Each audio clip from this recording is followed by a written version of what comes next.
لو زهقتوا من الأومليت والبيض التقليدي، الطريقة دي هتعجبكم. لقيتها على تيك توك وفيها تويست هندي على آسيوي. الأول هنحط شوية زيت في الطاسة، وهنحط حوالي معلقة سمسم ومعلقة بابريكا ونحمرهم سوا.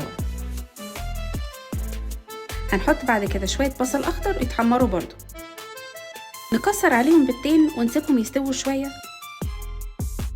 وبعدين هنحط عليهم قطعة عيش تورتيلا، نخلي كله يستوي في بعضه شوية وبعدين نقلبه. هنرش عليها معلقتين لايت صويا صوص، حبة مايونيز، والهيرو شوية سويت تشيلي صوص أو هوت صوص. نغطي كل ده بشوية موتزاريلا ونعمل فليب عشان الجبنة تسيح براحتها. بعد الجبنة ما تكون ساحت هننزلها في طبق وهم على طول. المكونات ممكن تكون غريبة بس النكهات عظيمة، ومن أحلى الافتكاسات اللي جربتها من على تيك توك.